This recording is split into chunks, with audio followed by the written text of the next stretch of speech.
Il faut qu'on parle de l'interdiction des réseaux aux moins de 15 ans et dites-vous que j'ai même pris les petites notes pour ne rien oublier. Pour ceux qui n'ont pas suivi, à partir du 1er septembre, toutes les personnes de moins de 15 ans ne pourront plus utiliser les réseaux. Alors pourquoi personnellement et avec l'avis des experts, je trouve cette mesure inutile? Déjà quand on parle des réseaux, on entend toujours le mot malsain, problématique, dangereux à côté. Alors évidemment, il y a des risques aux réseaux sociaux, on va en parler après. Et les réseaux apportent aussi énormément de bonnes choses, que ce soit par rapport au soutien, à la prévention, au fait de trouver une communauté, de ne pas se sentir seul. Je trouve qu'on néglige beaucoup tous ces jeunes qui ont moins de 15 ans, qui ont été aidés, qui ont été sauvés, qui ont été éduqués grâce aux réseaux. En Australie, ils ont interdit les réseaux aux moins de 16 ans. Et en fait, quand on se penche un peu sur l'efficacité, il y a un tas de jeunes qui contournent l'interdit. Et honnêtement, je pense que ça va être le même principe en France. Tous les jeunes vont juste contourner l'interdit ou alors aller sur des plateformes qui sont encore moins sécurisées que TikTok, Insta, Snap, etc.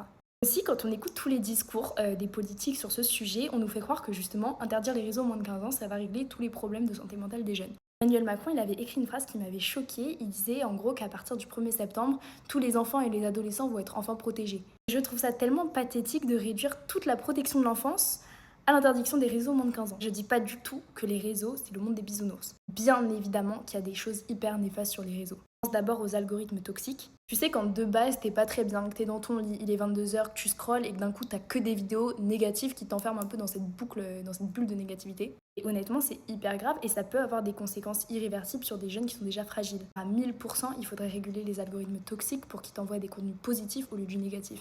Désolée si c'est un peu long la vidéo, mais il y a tellement de choses à dire. D'ailleurs, je tiens à rajouter quelque chose. D'après l'OMS, c'est 11% des jeunes qui ont un usage problématique des réseaux. Donc ça veut dire qu'on va punir 89% des jeunes pour une minorité. Dans tous les discours qui prônent l'interdiction, on entend aussi beaucoup parler de cyberharcèlement et justement de régler ce problème-là. Sauf que d'après e-enfance, c'est 44% du cyberharcèlement qui se passe sur WhatsApp, dans des cercles privés, entre personnes qui se connaissent. Donc je suis pas sûre que le cyberharcèlement va être réglé, surtout que WhatsApp n'est pas inclus dans la liste des réseaux interdits. Même l'ANSES avait fait une étude où il recommandait l'éducation au numérique, la prévention, l'accompagnement des familles et la responsabilité des plateformes. Bref, encore t'interdis vraiment au moins de 13 ans, t'appliques les interdictions qui sont déjà existantes, mais par contre à 15 ans, t'as l'âge d'avoir une voiture sans permis, mais t'as pas l'âge d'aller sur les réseaux. Ouverte à vos avis dans les commentaires. Je trouve juste que cette interdiction, elle est assez vide et qu'il manque beaucoup de choses qui vont avec. Il faudrait ajouter de l'éducation au collège, vraiment réguler les algorithmes, accompagner les jeunes qui sont déjà en souffrance. Ça va faire 2 ans que la santé mentale est la grande cause nationale et tout ce qu'ils ont fait pour l'instant, c'est d'interdire les réseaux aux moins de 15 ans.